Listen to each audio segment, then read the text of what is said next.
seorang laki-laki yang menikahi perempuan tanpa memiliki apapun, sehingga akhirnya Rasulullah bertanya, apakah kamu punya hafalan Quran? Ya. Kemudian Rasulullah menikahkannya dengan mahar berupa hafalan Quran.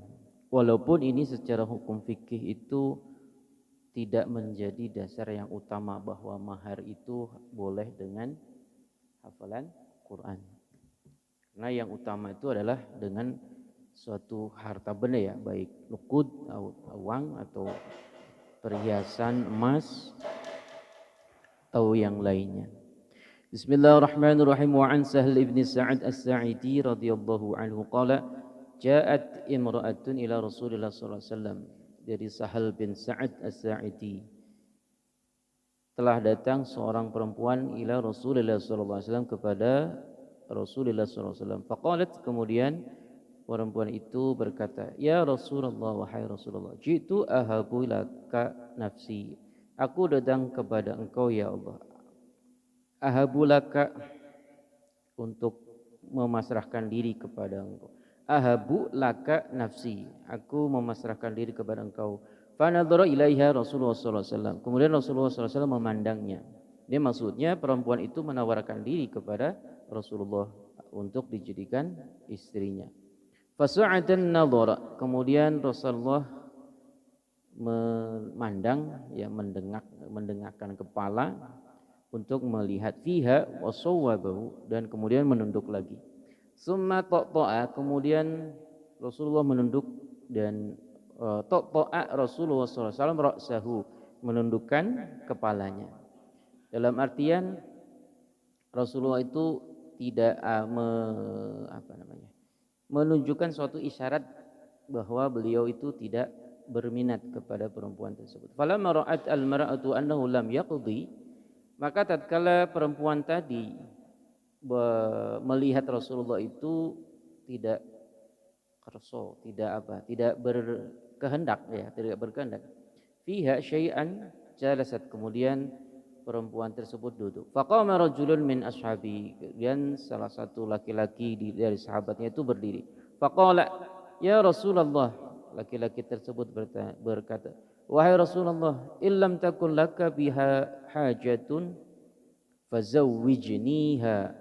Illam takun laka, ya, jika engkau tidak ada biha hajatun, tidak ada keinginan untuk menikahinya, fazawwijniha, maka nikahkanlah dia, menikahkanlah aku dengannya.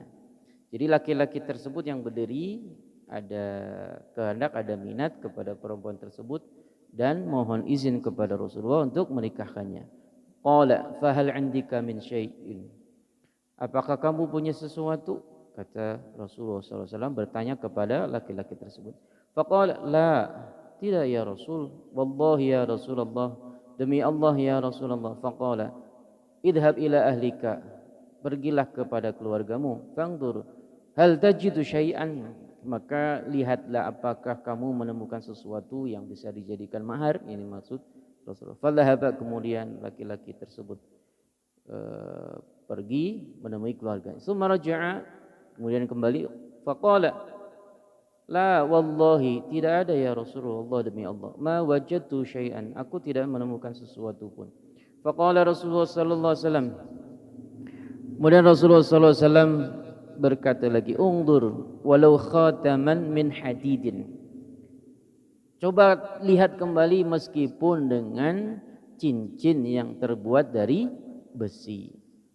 Falahaba, kemudian laki-laki tersebut pergi lagi. Summa raja'a faqala la wallahi, tidak ada ya Rasul, demi Allah ya Rasulullah. Wala khataman min hadidin, meskipun cincin yang terbuat dari besi. Walakin hada izari, akan tetapi aku ini punya nih kain sarungku. Qala sahlun maluhu ridaun falaha nisfuhu, jadi harta yang dimilikinya itu ya hanya kain yang menempel di tubuhnya.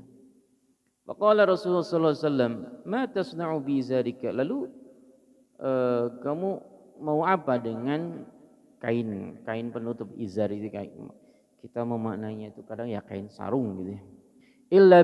Illa bistahu lam yakun 'alaiha minhu syai'un. Jika kamu menggunakannya, memakainya, ya nanti tidak ada baginya, tidak ada bagi perempuan tersebut ya apapun gitu. Wa illa bisathu lam yakun 'alaika minhu syai'un. Dan jika pun nanti perempuan itu ya misalnya calon istrimu itu nanti memakainya, lam yakun 'alaika minhu syai'un, ya kamu juga tidak punya apa-apa gitu.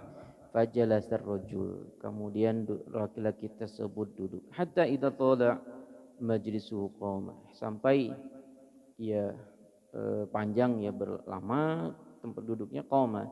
Fara'ahu Rasulullah sallallahu alaihi wasallam muwaliyan fa amara bihi fa du'iya bihi falamma jaa'a qala madza ma'aka minal Qur'an.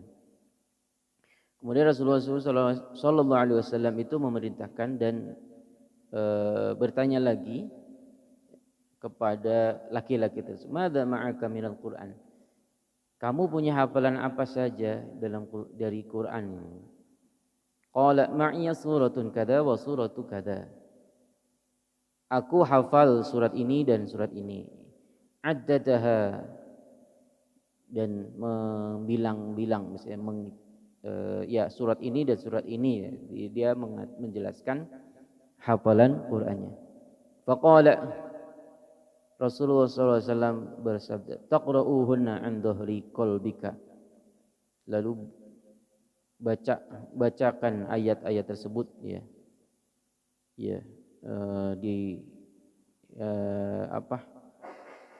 menurut hafalanmu. Qala na'am. Qala idhab faqad malaktukaha bima ma'aka minal Qur'an. Kemudian Rasulullah SAW berkata, pergilah, faqad malaktukaha, maka sungguh aku memilikannya, perempuan tadi ya, bima ma'aka, besertamu, minal Qur'an. Muttafaqun alaih wal lafdhu li Muslim. Ini ada keterangan ya, qala Ibnul Munzir fihi raddun ala man za'ima anna aqallul mahri asyratu dirham. Jadi bahwa minimal mahar itu ya paling sedikit itu 10 dirham.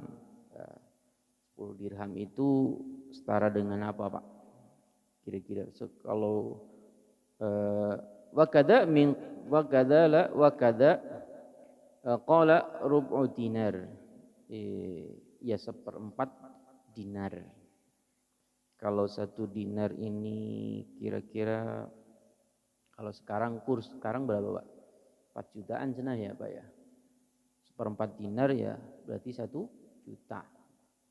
Itu mahar minimal yang pantas gitu. Ya, maksudnya itu kadar yang pantas untuk mahar itu rubu'u dinar, 1/4 dinar. Tinggal dilihat aja kursnya. Sekarang 1 dinar itu kira-kira berapa rupiahnya. Nah, kalau kita mengukurnya ya 1 dinar itu harga 1 kambing, Pak, gitu. Jadi dulu tiba heula dugi ka ayeuna tiba. Dari dulu sampai sekarang ukuran 1 kambing itu harganya 1 dinar. Ya pantas ya, sekarang kan 1 kambing, 1 ekor kambing berapa? Ya 4 jutaan. 1/4 dinar berarti ya kalau kurs rupiahnya ya kira-kira 1 juta. Nah, kira-kira itu bukan ya yang pantas untuk dijadikan mahar.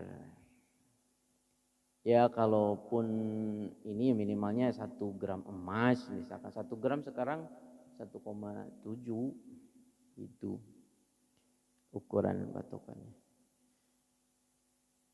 Jadi jangan membuat alasan perempuan itu adalah ya yang terbaik. Wanita yang terbaik adalah yang meminta mahar paling sedikit. Jangan hanya melihat sisi itu saja, tapi sisi lain Rasulullah juga bersabda, laki-laki yang terbaik adalah yang memberi mahar paling banyak, paling besar. Eta cari jalan tengahnya. Ya, makanya di situ ada tawar menawar. Dia kayak jual beli ya. Sebenarnya ya Ya misalnya kayak yang seperti apa? Ya murah bener tapi jangan murahan. Pun juga meminta tinggi tapi juga jangan kacokan itu buat. Jangan serakah, jangan menunjukkan serakahnya. Mentang-mentang melihat calon suaminya kaya raya, minta mahar gede. Yaitu apa namanya? Jangan sampai apa namanya ya membuat nah membebani jangan sampai membebani calon suami, calon pengantin prianya. Wa fi riwayatin qala lahu intalik, Rasulullah bersabda kepada laki-laki itu, pergilah, faqad zawwajtukaha, sungguh aku telah menikahkanmu kepada perempuan tadi. Fa'allimha minal Quran, maka ajarkanlah dia ayat-ayat Quran yang telah kamu bacakan. Wa fi riwayatin al-Bukhari amkannakaha bima ma'aka minal Quran, aku telah menempatkanmu, ya maksudnya menikahkanmu kepadanya dengan mahar ayat Al-Quran ini. Wali Abi Dawud an Abi Hurairah radhiyallahu anhu qala ma tahfad, Rasulullah sallallahu alaihi wasallam bertanya, ma tahfad, apa yang kamu hafal? Qala, laki-laki tersebut menjawab, surat Al-Baqarah wallati taliha, aku hafal surat Al-Baqarah dan surat setelahnya. Qala, Rasulullah berkata, qum fa'allimha 20 ayatan, berdirilah dan ajarkanlah dia 20 ayat. Ini jadi ini ya, kata-kata atau hadis fa'allimha minal Quran ini juga begini Pak. Zaman dulu pernah musim gitu ya. Jadi maharnya teh seperangkat alat sholat dan Al-Quran. Banyak para hakim ya, para penghulu itu menyarankan ini jangan jadikan mahar, khawatirnya nanti membebani bahwa calon pengantin pria atau misalnya suami itu wajib mengajarkan Al-Quran. Ya memang bahwa namanya laki-laki itu harus mendidik keluarganya. Tapi ya apa namanya, kembali ke definisi mahar. Mahar itu sebenarnya baiknya yang berupa harta benda. Ya harta gitu. Yang baik ya emas gitu. Karena emas itu diterima ya bisa diterima oleh pihak manapun dan nilainya tidak susut gitu ya, tidak. Uang boleh nggak? Ya boleh aja. Uang tunai boleh gitu. Rumah boleh saja. Ya tadi sekali lagi mahar itu adalah ya yang lebih diutamakan berupa harta benda gitu.